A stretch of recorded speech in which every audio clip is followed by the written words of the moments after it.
टाकते. सासू कडले पाहुणे आले तर सून भांड्या पटे. सासू कडले पाहुणे आले तर सून भांड्या पटे आणि सुन कडले पाहुणे तर सासू भांड्या पटे.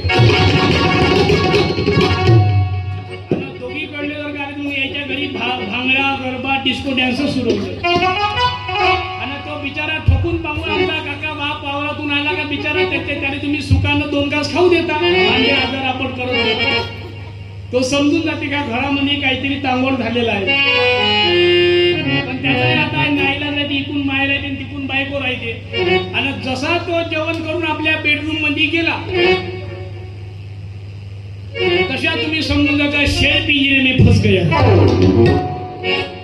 अब उसकी शिकार करी जा सकते. आणि बरोबर कधी न येणारा तुमच्या डोक्यावरचा शेव तुमच्या डोक्याच्या खाली येते. आणि डोक्याच्या खाली आल्यानंतर शेव तुम्ही बिचाऱ्याच्या काकाच्या त्या बाजापाशी जाऊन बसता. त्याच्या जवळ जाऊन बसताना त्याला तुम्ही चुपचाप मध्ये त्याने मंत्र टाकायला सुरुवात करतो. मग त्याने तुम्ही मंत्र कशा टाकता. तुमची माय नाही का बाप्पा, लई त्रास आहे बाप्पा, खेटमीचा बाप्पा, का करू बाप्पा, नुसती वस वस वस वस करते बाप्पा, का करू बाप्पा, तुमच्या मायबाई खाल्लं घेतलं आम्हाला लागत नाही, का करू बाप्पा, तुमच्या मायबाई लग्न केलं तेव्हा 40 किलोची ती आता 70 किलोची झाली बाप्पा. हुंडा घेऊन बायको यार मशीबानी अन घरामध्ये जाता जाता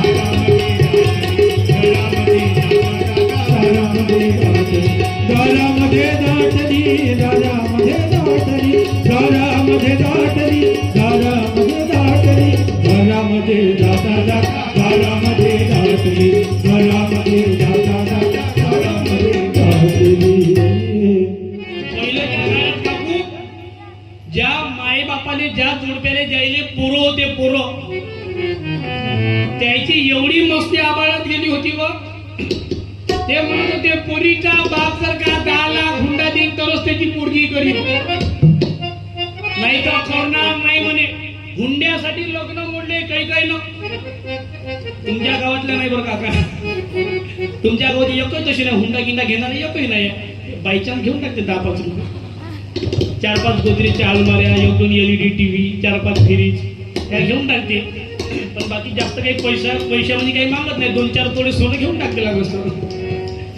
पण काका नुसत्या पैशासाठी हुंड्यासाठी लग्न मोडले पहिल्याच्या म्हातारे उतरवाले. आता अशी पाळी बदलली हो.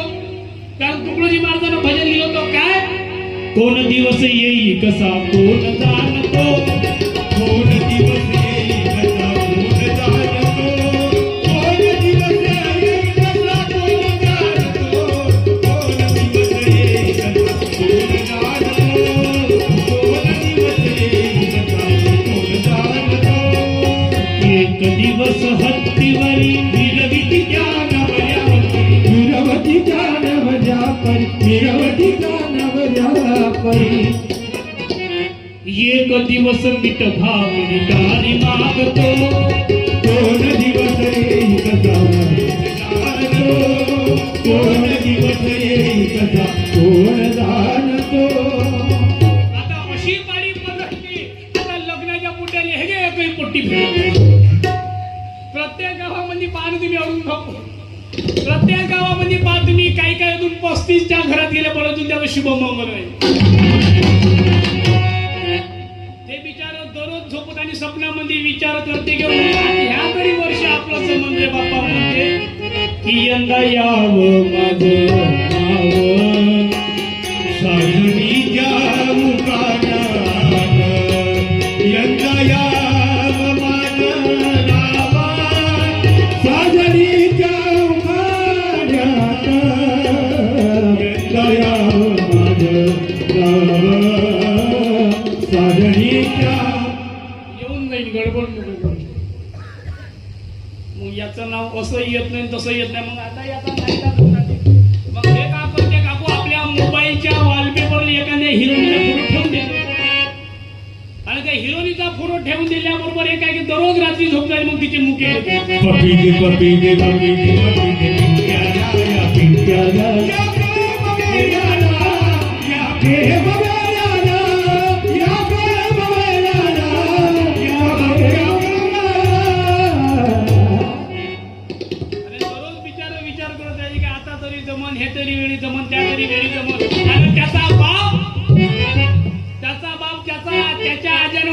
पैशासाठी त्याच्या बापाचं लग्न मोडलं होतं आणि आज त्याचा बाप एखाद्या मयतीत गेला का खूप मयतीत त्या मयतीत जाऊन म्हणते हाय काय एखादी गरीबाची विचार भाऊ नाही नाही भूषण भाऊ तुमच्याकडे आहे का एखादी गरीब काहीच नाही हरपकड एखादी दुसरं रुपये जमून नाही बिलकुलच नाही काहीच नाही कोणतीच नाही का कोणतीच नाही आता आम्ही का फाशी घ्याव का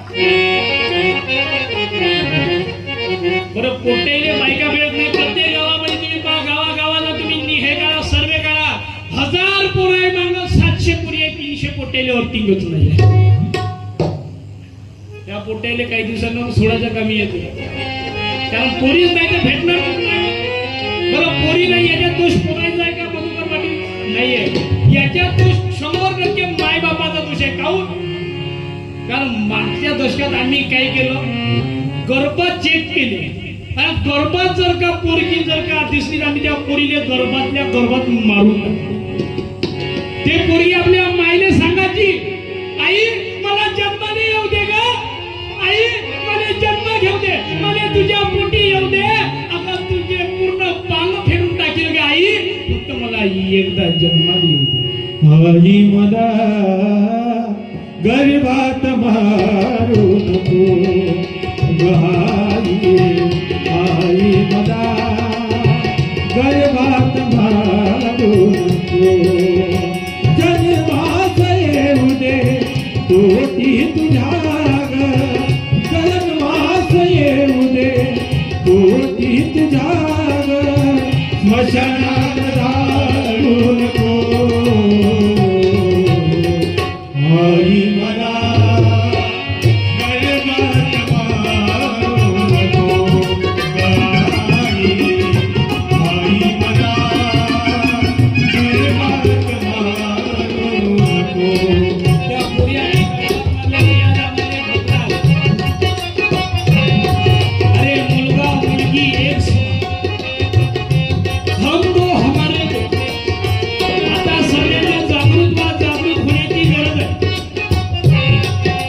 तेच जयंती आहे तुकोजी महाराजांची तेच पुण्यतिथी आहे तुकोजी महाराजांची तेच जयंती आहे तुकाराम दादाची गाडगे बाबांची का आज समजण्याची गरज आहे का समजलं पाहिजे आम्हाला चाचणी करता गर्भाची तू घाबरून गे अरे महिना गर्भाची चाचणी केली त्या गर्भाच्या चाचणीमध्ये त्या तिने मुलगी एक माई झालं अरे दुसऱ्या मुलगी एक माई झालं जशी की माय जन्मदाती माय ते माय घाबरली आणि त्या घाबरलेल्या माईला त्या गर्भाने खाली केलं अरे पोरीचा गर्भ मग त्या पोरीने खाली केलं त्या पोरीने गर्भात मारून टाकली आणि इकडं तीर्थ करते उपास करते लक्षात ठेव, हे पाप कुठं फिटणार नाही नाव मुलीचे घेताना ग शुद्ध तुझी गेली चाचणी करता गर्भाची तू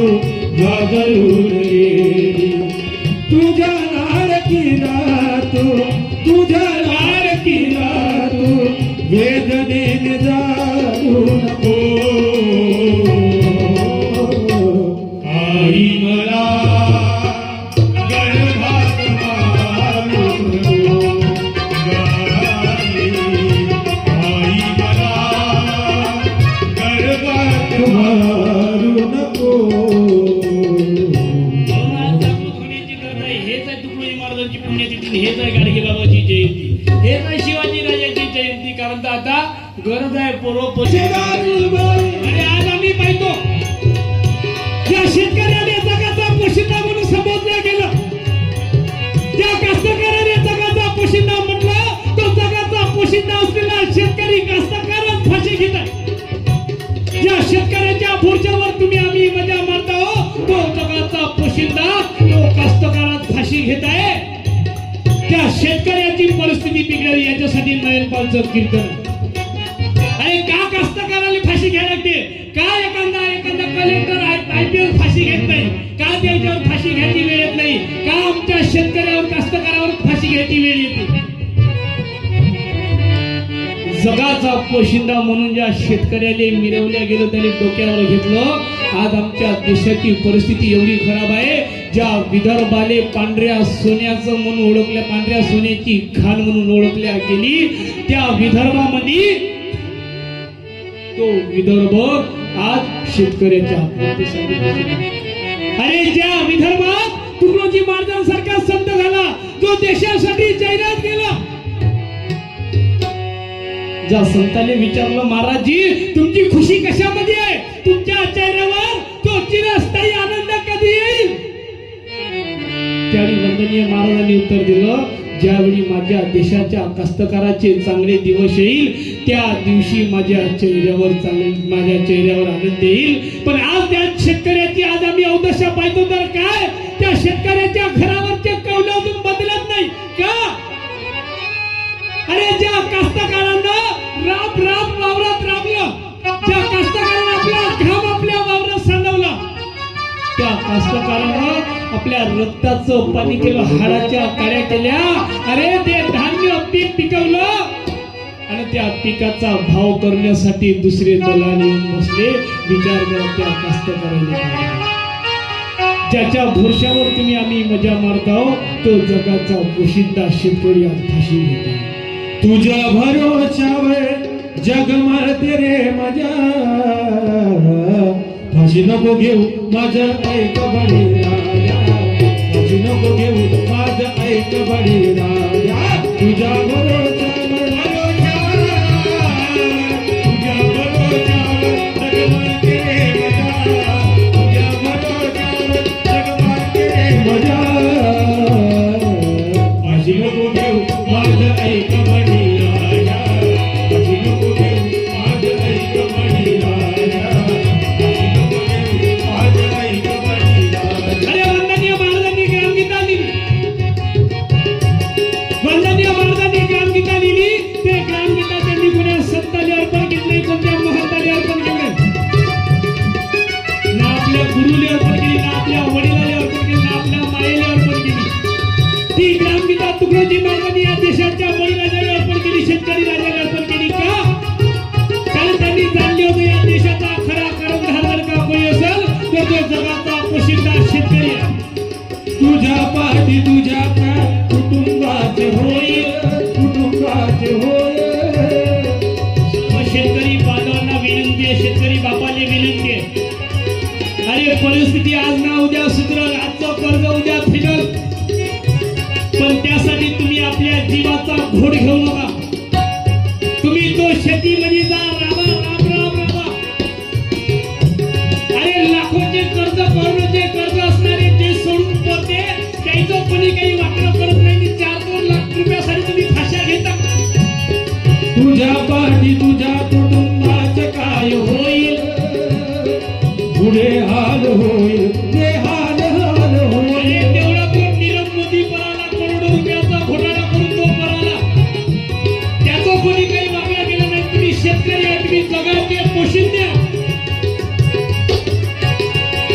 तुझ्या परिवाराला देऊ नको सजा, तुझ्या परिवाराला तू देऊ नको सजा, फाशी नको घेऊ माझं ऐक बडी राजा, फाशी नको घेऊ माझं ऐक बडी राजा. आणि वंदनीय महाराज या ग्रामगीता ग्रंथाच्या अर्पण पत्रिकेत लिहितात, तुझ्या श्रमा प्रतिष्ठा दिडो सर्वांचे लक्ष तुझ्याकडे वळो, मानवतेचे तीर तुडो विश्वास माझे अयोग्य, म्हणून करतो तुलसी अर्पण, तू विश्वाचे अधिष्ठान, तुझे की बावळे आती उदान. जब किसानों की देख मनाई, मैंने खुशियाँ मनाई, जब किसानों की देख मनाई, मैंने खुशियाँ मनाई. हा शेतकऱ्याच्या सुखामध्ये तुकडोजी महाराजांनी आपलं सूर लागलं. हा शेतकरी स्वतः तुकडोजी महाराजांनी निवडला ग्रामगीता ग्रंथ अर्पण करण्यासाठी. क्योंकि दुनिया का पोशिंदा वो है,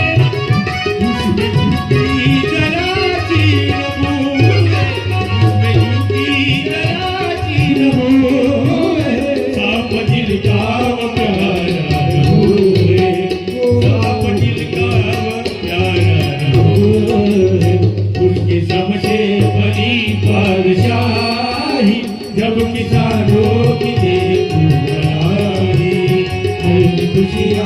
खुशियाँ मनाई, प्रभु की सालों की आणि भाऊ या जगात या विश्वात या देशात सध्याच्या परिस्थितीत फक्त दोनच संत. तो पहिला संत आहे शेतकरी आणि तो दुसरा संत आहे देशाच्या सीमेवर बॉर्डरवर चीन आणि पाकिस्तानच्या सीमेवर असलेला देशाचा जवान.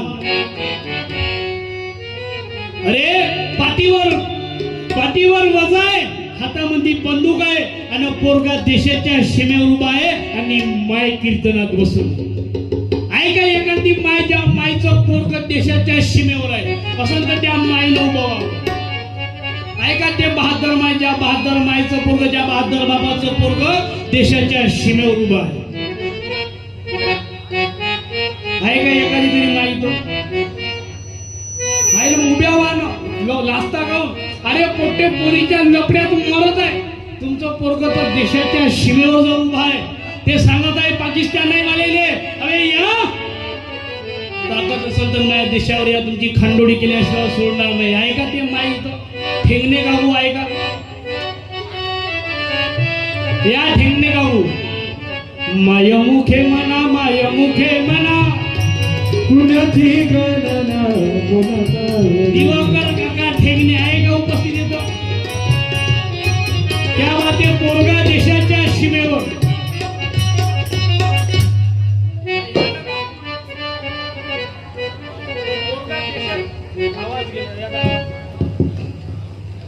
हॅलो या पुस्तक देऊ माहिती.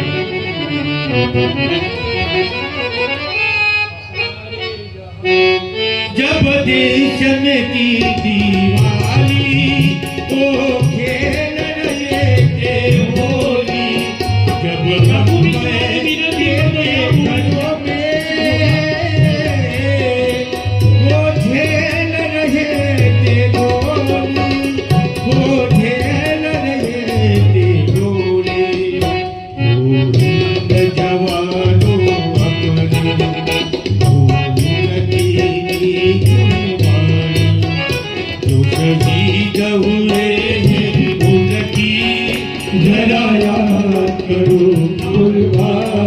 अरे ज्यावेळी आमच्या देशात दिवाळी होती त्यावेळी ते रक्ताची होळी खेळत काय द्यायची जवानी. ना मायचा विचार ना बापाचा विचार, फक्त भारत मातेचा विचार. जब देश में थी दिवाली वो खेल रहे होली, जब हम बैठे थे घरों में.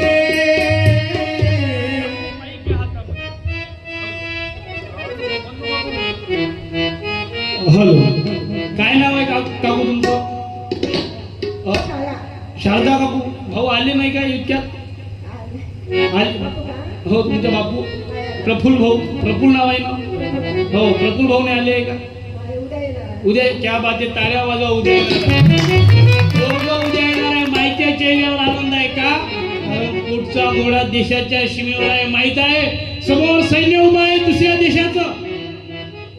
अरे तुकडोजी महाराज जगातला एकमेव संत असा होता. एका माईसाठी जोरदार टाळ्या वाजवा. त्या बंधुळा माईनं आपला पोट्टा देशाच्या सीमेवर पाठवला होता आणि हे या दुसरी माय आहे तुमच्या गावाची ज्या माईनं आपला पोट्टा देशाच्या सीमेवर पाठवला. पोरं सगळेले गावात पोरायले का कमी आहे का. पण देशाच्या सीमेवर जाणारी एकानी येणार नाही. अरे क्या मरते हो यारो सनम के लिए. आज आम्ही पाहतो आबाज गावोगावी पोरं पोरीच्या लपड्यात मरत आहे. पोरी पोटेसोबत पडून जात आहे ना दुसऱ्या दिवशी आत्महत्या करून दोघंही मरत आहे. अरे क्या मरते हो यारो सनम के लिए. वो चुनरी न देगी तुम्हारे कफन के लिए. अरे क्या मरते हो यारो सनम के लिए. वो चुनरी न देगी तुम्हारे कफन के लिए. अरे मरना है तो मरो अपने वतन के लिए. वो तिरंगा मिलेगा कफन के लिए. वो तिरंगा मिलेगा कफन के लिए. हम जिएंगे और मरेंगे है वतन के लिए. दिल दिया है जान भी देंगे है वतन के लिए.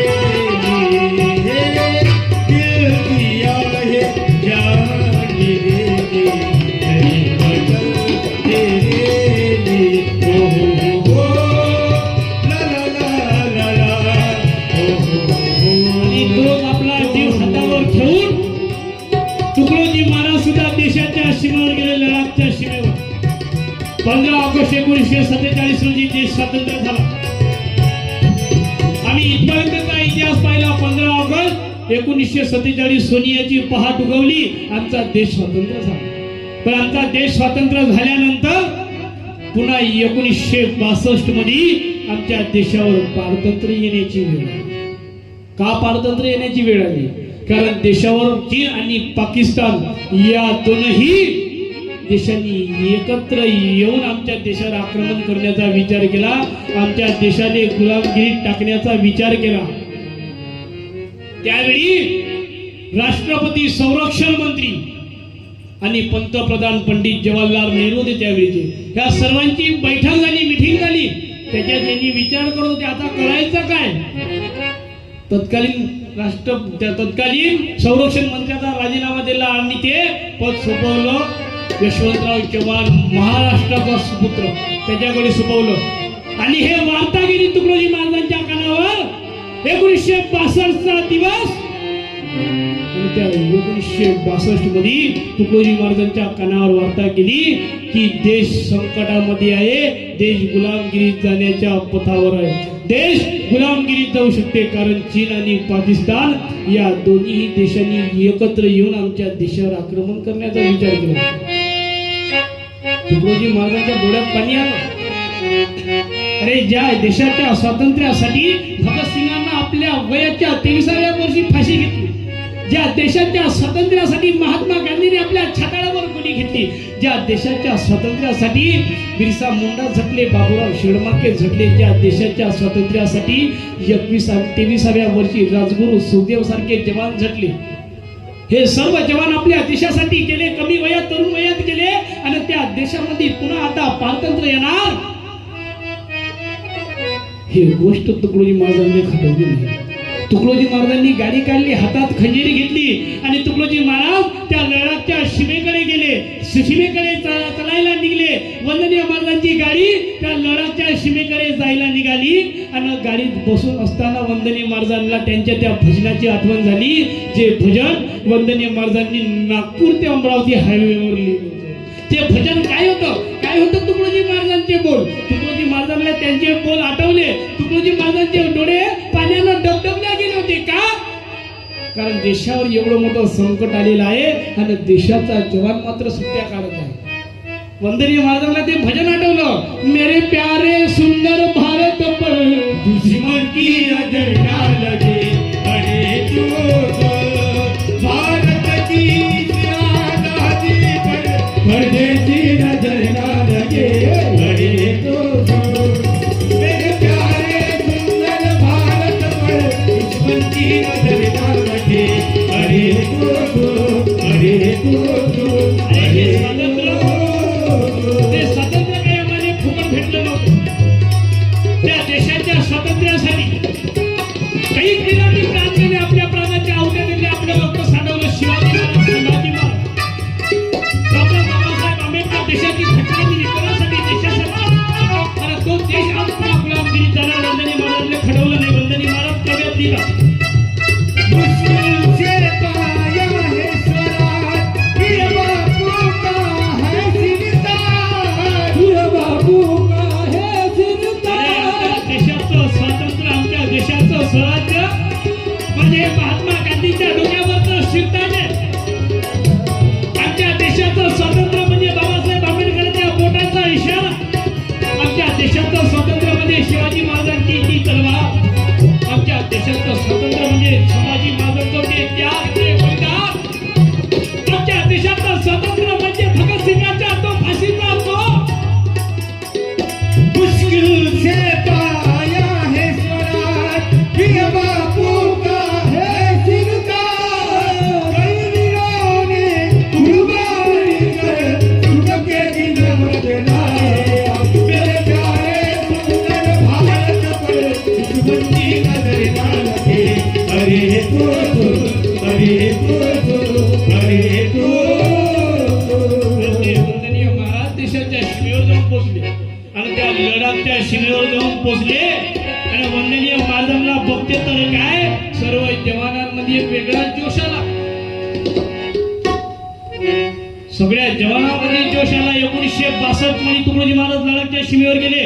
जवानांपुढे उभे झाले, सैन्य पुढे उभं झालं, लेफ्ट राईट करत सल्यूट मारला तुकडोजी महाराजांनी. राष्ट्रसंत होता, काही मामूली संत नव्हता.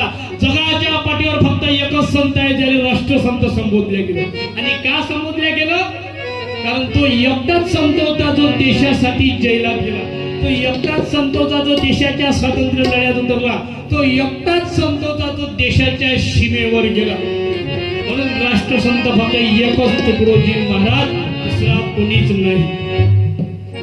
आणि ते तुकडोजी महाराज देशाच्या जवानापुढे उभे राहिले. देशाचे जवान उभे राहिले. जवान घाबरलेले होते. त्या घाबरलेल्या जवानांनी महाराज सांगत आहे, दोस्तों मैं जानता हूं ये घड़ी ये वक्त ये घड़ी अभी सही नहीं है. मैं जानता हूं ये घड़ी खराब है. मैं जानता हूं दोस्तों ये घड़ी आपत्ति घड़ी है. मगर याद रखो ये वही घड़ी है जो घड़ी छत्रपति शिवाजी महाराज के वक्त आई थी. ये वही घड़ी है जो छत्रपति संभाजी महाराज के वक्त आई थी. ये वही घड़ी है जो घड़ी भारत के हर एक शहीदों के वक्त आई थी. अरे वो मर गए अपने देश के लिए और तुम पीठ दिखा के भग रहे हो. अरे अभी मैं आ गया हूं. अरे लड़ो. अरे इथं जर का मराल, मरण इथं आहे, मरण तिथं आहे. अरे इथं जर का मराल तर शहीद व्हाल, तिथं जर का मराल तर तुमची 13वी आणि 3रा दिवस होईल. म्हणून इथं मरा. अरे मेला तरी तू शहीद होशील, इनाम देती राष्ट्रपती. वंदनीय महाराजांनी सांगितलं होतं की मेला तरी तू शहीद होशील, तुले राष्ट्रपती तुले पदवी देतील शहीद म्हणून, तुले परमवीर चक्र दिल्या जाईल. आणि तिकडे जर का मेला ती फक्त 13वी आणि 3ऱ्या दिवसच होईल रे. इथं मरा. देशासाठी मरणारे पैदा व्हा. देशात काय भागता काय ध्यानासारखे. अरे देशाच्या सीमेवर उभे राहा. आपली माय संकटात आहे. आपली माय आपली भारत माता संकटात आहे. ज्या भारत मातेने स्वतंत्र करण्यासाठी कितीतरी लोकांनी आपलं रक्त सांडवलं. आज तुमची वेळ आहे, आज तुमची पाळी आहे. तुम्ही आपलं रक्त सांडवा. आणि लक्षात ठेवा, याच्या नंतर जर का सैन्यामध्ये जर का कमी पडल, याच्या नंतर जर का सैन्यात कमी पडल, कमी वाटा तुटवाटा जर का होईल आणि मी जर का या विश्वात नसल तर लक्षात ठेवा, त्यावेळी तुकडोजी महाराजांनी या भव्य टोपणीचं कार्य सगळ्यांनी सांगून ठेवलं होतं. त्यावेळी वंदनीय महाराजांनी सांगितलं की ज्यावेळी देशाच्या सैनिकांमध्ये कमी होईल, देशाच्या संरक्षणासाठी देशाचे सैनिक कमी पडल, त्यावेळी गुरुदेव सेवा मंडळाचा एक कार्यकर्ता देशाच्या सीमेवर सगळं सांगणारा जगातला एकमेव संत तुकडोजी महाराज होते. लड़ जाएंगे बढ़ जाएंगे हम हिम्मत के साथ. मजाल क्या है इन शत्रु की, अरे हमारा मजाल क्या है इन शत्रु की, अरे हमारा. लड़ जाएंगे बढ़ जाएंगे हम हिम्मत के साथ. मजाल क्या है इन शत्रु की, अरे हमारा. मजाल क्या है इन शत्रु की, अरे हमारा. महाराज देशाच्या सीमेवर उभे राहिले. त्या सीमेवर उभं होऊन तुकडोजी महाराजांनी त्या चीन आणि पाकिस्तानच्या लोकांच्या कानाखाली जाळ घालला आणि त्यांनी आपल्या भन्नातून संदेश दिला. काय संदेश दिला? की तैयार हुआ हिंद तुम्हारे साथ. आहो चीन यो मैदान में देखो हिंद का हाल. आहो चीन यो मैदान में देखो हिंद का हाल. तैयार हुआ हिंद तुम्हारे साथ. आहो चीन यो मैदान में देखो हिंद का हाल. आहो चीन यो मैदान में देखो हिंद का हाल. अरे आमचा देश कोणाचा आहे?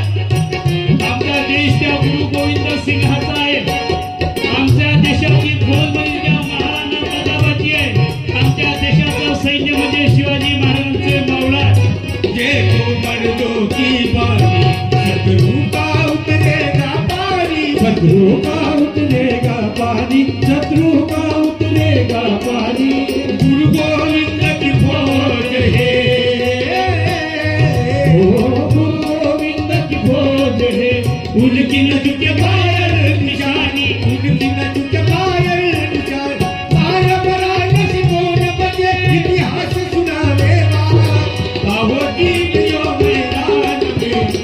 गोविंद कहा आवडी मिलो मैदान रे गोविंद कहा तुकडोजी महाराजांनी सगळ्यांनी एकत्र बांधलं. त्या तुकडोजी महाराजांच्या मोसरीमध्ये गुरुकुंजामध्ये आज 2 पार्टिशन आहे, 2 गट पडलेले आहेत कि तुकडोजी के रद्दे जिगर आधे इधर आधे उधर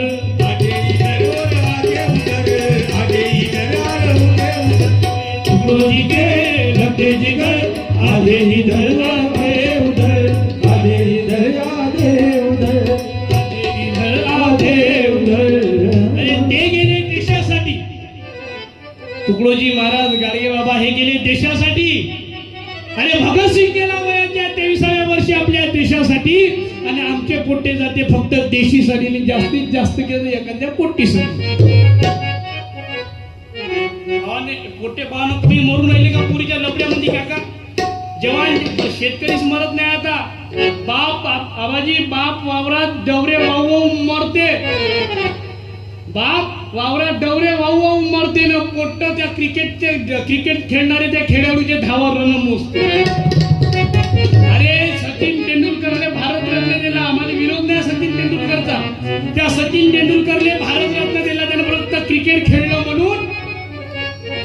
पण या देशाचं रक्षण राष्ट्रसंतांनी केलं. त्या राष्ट्रसंतांनी भारतरत्न नाही दिला का? राष्ट्रसंतांनी भारतरत्न भेटला असता. सत्यपाल महाराजांनी महाराष्ट्र भूषण भेटला असता. पण सत्यपाल महाराजांनी महाराष्ट्र भूषण भेटण्यासाठी सत्यपाल महाराज बामन पाहिजे होता. सत्यपाल महाराज जर का बामन जर का असता भट जर का असता तर मला सत्यपाल महाराजांनी कवाचाच महाराष्ट्र भूषण देऊन टाकला असता. त्याग आहे त्याच्या जीवनाचा. अरे माय मेली पठ्या कीर्तन करत होता. बायको मेली कीर्तन. बायको मेली बायकोचं देवदान. माय मेली मायचं देवदान. बाप मेला बापाचं नेत्रदान. स्वतः जिवंत आहे 74व्या वर्षात आता कीर्तन करताय. दररोजचे कीर्तन आहे. एखाद्या जवान पोराच्या सौंदर्याने लाजवावं असं सौंदर्य माझ्या आजोबाचं गुरुवर्य सत्यपाल महाराजांचं. अरे आज ते समजून घेण्याची गरज आहे. हे देशासाठी मेले, आम्ही देशीसाठी मरत आहोत. अरे पण लक्षात ठेवा, ज्या मोहाचं झाड माहिती आहे तुम्हाला? मोहाचं झाड. त्या मोहाच्या झाडाला काकू ज्यावेळी मोह लागते त्यावेळी मोहाच्या झाडाचे बंदे पानं गळून पडते.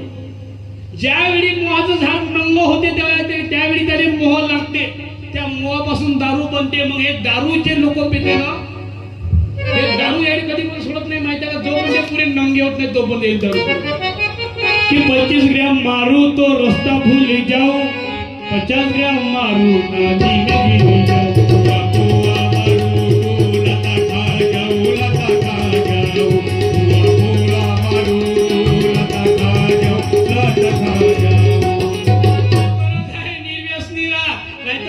बाप मरते वावरात पिकलं नाही म्हणून पोट्ट मरते पोट्टीनं मिस कॉल नाही दिला म्हणून. अकोल्याले कार्यक्रमाला गेलो होतो. अकोल्याले कार्यक्रमाला आजी त्या रेल्वेच्या प्लॅटफॉर्मवर उतरलो. पाहिजे तर काय त्या रेल्वेच्या प्लॅटफॉर्मवर 25 वर्षाचा भाऊ, 25 साऊंडवाले भाऊ, तुमच्या वयाचं पोरग 25-30 वर्षाचं पोरग त्या प्लॅटफॉर्मवर चालत होतं. त्या प्लॅटफॉर्मवर चालत असणाऱ्या पोराला माहित होतं समोरून ट्रेन येत आहे. त्या ट्रेननं जर काही आले धडक दिली तर जागच्या जागेवर हे मरत. पण हे पोरग त्या पोरीच्या प्रेमात एवढं बैताळ झालं होतं त्या पोट्याने मरण्याशिवाय काहीच दिशे नाही. हे याने वाचवले का पोलीसवाल्यानं? याने विचार कोण झालं का? ते काहीच नाही म्हणे, मला फक्त महाराज आहे म्हणे, मला वाचायचं नाही काही नाही. मग त्या पोलीसवाल्याने त्याने विचारलं का बे म्हणे तिला महाराज आहे पण मराचं काऊन आहे? त्यावेळी काकू त्या पोट्यानं उत्तर दिलं म्हणे आजी म्हणे 4 दिवस झाले तिने मी मेसेज टाकला इंस्टावर पण अजून तिनं मला रिप्लाय नाही दिला. 5 दिवस झाले म्हणे तिने मी फोन करता 5 दिवस पण ते माझ्या फोनचा रिप्लाय देत नाही म्हणे. माझा फोन उचलत नाही. माझा फोन दररोज काढत आहे म्हणे. आज तिनं माझा नंबर ब्लॅक लिस्ट मध्ये टाकला. तुम्हीच सांगा म्हणे महाराज मी मराव नाही तर काय करू? अरे त्या रेल्वेच्या प्लॅटफॉर्मवर 220 किलोमीटर प्रति तासाने जाणारी ट्रेन येत होती. त्या पोट्याने माहित होतं त्या ट्रेननं जर का धडक दिली तर त्याच्या जन्म देणाऱ्या माईने त्याच्या चेहऱ्याचा एवढा तुकडा नाही दिसणार. ज्या माईने त्याने 9 महिने 9 दिवस पोटामध्ये ठेवलं, ज्या माईनं त्याच्यासाठी रक्ताचं पाणी केलं, हाडाच्या काड्या केल्या, ज्या माईनं त्याच्यासाठी आपल्या लुगड्याने 70 गाठी मारल्या, त्या माईले त्याच्या चेहऱ्याचा एवढसा तुकडा भेटणार नाही. त्याने माहित होतं तरी पण ते पोरग त्या 2 दिवसाच्या पोरीच्या प्रेमासाठी ते पोरग मरायला तयार होतं. फक्त त्या पोरीने याला रिप्लाय नाही दिला, म्हणजे पोरग मरायला चाललं होतं. विचार करा त्या माईले काय वाटत होतं त्या बापाने. जीता तो जिसके लिए मरता था, वैसी लड़की जिसे मैं प्यार करता था, वैसी लड़की जिसे मैं प्यार करता था. आणि म्हणे मी आपल्या मायेपेक्षा, मी आपल्या त्या बापापेक्षा, मी आपल्या त्या आजीपेक्षा आणि आजोबापेक्षा त्या पोरीवर प्रेम केलं, प्रेम केलं. आणि आज मला सरकारी नोकरी नाही लागली तर त्या पोरीनं मला धोका दिला. त्या पोरीसाठी मध्ये मी आपला मित्र तोडला, त्या पोरीसाठी मी आपला भाऊ तोडला, त्या पोरीसाठी मी कितीतरी आपले नाते तोडले. त्या पोरीला आज माझ्याकडे रिस्पेक्ट कमी आहे म्हणून मला सोडलं. तुम्ही विचार करा म्हणे महाराज, मी मराव नाही तर काय करावं, मराव नाही तर काय करावं. जैसे ज्यादा क्या हाथ उसको, उसने ही धोखा दिया, उसने ही धोखा दिया. बजा के उसी ने बिगाड़ा मेरा जिया. तू ही लड़की थी, तू ही लड़की थी, मैं प्यार करता था, लड़की थी इथं असणाऱ्या सर्व मित्रांनी सांगलाय, अरे ज्यावेळी तुमच्या आपल्या मनामध्ये त्या 2 दिवसाच्या पोरीसाठी मरण्याचा विचार आला, त्यावेळी बाबासाहेबांकडे आपल्या बापाच्या पाठीवरती फटके पडल्यात पहा. त्या बापानं तुमच्यासाठी, तुमच्या शिक्षणासाठी आपलं आयुष्य त्या बाबाच्या काळ्या मातीमध्ये घातलं. एक वेळा त्या माईने जाऊन पहा, त्या माईनं तुमच्यासाठी दुसऱ्याच्या घरचे भांडे घातले. आम्हाला ते माई काढली नाही, आम्हाला तो बाप समजला नाही. आणि त्या 2 दिवसाच्या पोरीच्या प्रेमासाठी आम्ही आत्महत्या करून राहिलो. विचार करा देश कोण्या पद्धतीने दिशेकडे वाटचाल करतोय. हाडाच्या काया करून रक्तात केले पाणी, तुझ्यासाठी आई या जगात नाही कोणी, या जगात नाही कोणी. अरे स्वामी किती लोकांचा माये विना भिकारी, स्वामी किती लोकांचा माये विना भिकारी, बापा विना भिकारी. आम्हाला ते माय बाप लाभले, आमच्या सारखा भाग्यवान दुसरा कोणी नाही. आणि ते माय आमची जन्म देणारी माय आज आमची वृद्धाश्रमात जात आहे. तो राबरात राबणारा बाप आज आम्ही घराबाहेर काढल्यानंतर दुसऱ्याच्या दारात जाऊन भीक मागत आहे. विचार करा त्या बापाच्या मनाने काय वाटत असेल. वागतो काशा, वागतो काशा, गाढवा सारखा, बाप झिजला तुझा कापला सारखा, खुश पाहण्या तुझा चेहरा सारखा, खुश पाहण्या तुझा चेहरा सारखा, बाप झिजला तुझा कापला सारखा, बाप झिजला तुझा कापला सारखा. रात्री माय समजून घ्या, ते बाप समजून घ्या. ते माय समजण्याची गरज आहे, तो बाप समजण्याची गरज आहे. ज्या मायनं आपल्या पोरासाठी आपलं जिंदगी काढून टाकली, ज्या मायनं आपल्या पोरासाठी आपलं आयुष्य घाललं, त्या बापानं आपल्या पोरासाठी आपलं आयुष्य घाललं. त्या पोरा त्या बापाने म्हणत होतं की मी मेल्यानंतर माझ्या प्रेताने माझ्या चितेने अग्नी देण्यासाठी माझं पोरगा.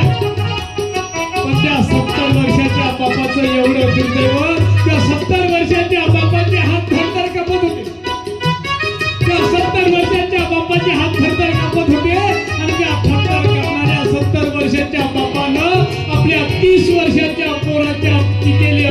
केली विचार कर त्या बापाने काय वाचलं होतं.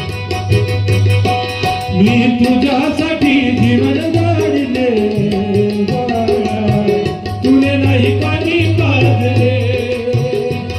मी तुझ्यासाठी जीवन जाळले बाळा, तुने नाही पाणी पाजले. मेल्यावरती लढतो कशाला, उगीच ताण नको देऊ कशाला. अरे मेल्यानंतर बाबाची देवी करणारा तिसऱ्या दिवस करणारा पोरग महान नसते. बाप मेल्यानंतर बाबाचा अकर्मस करणारा पोरग महान नसते. तर जिवंत बापाच्या दोन सुखाची घालणारा पोरग खरं बहादर असते. अरे मेल्यावर कशी काव कावाशाने काय पावेल तर आपण तरी नाव म्हणून आपल्या जिच्या मायबापाची सेवा करा.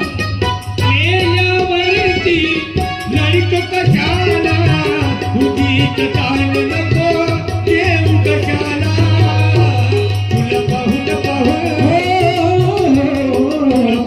पाहून डोळे लावले बाळा, तुने नाही पाणी पाजले. तुझ्यासाठी जीवन जाळले बाळा, तुने नाही पाणी पाजले. तुने नाही पाणी पाजले. तुने नाही पाणी पाजले. मायबापाची सेवा करणं मायबापाच्या सेवेतच खरं ईश्वर आहे. मायबापाच्या सेवेतच खरा देव आहे.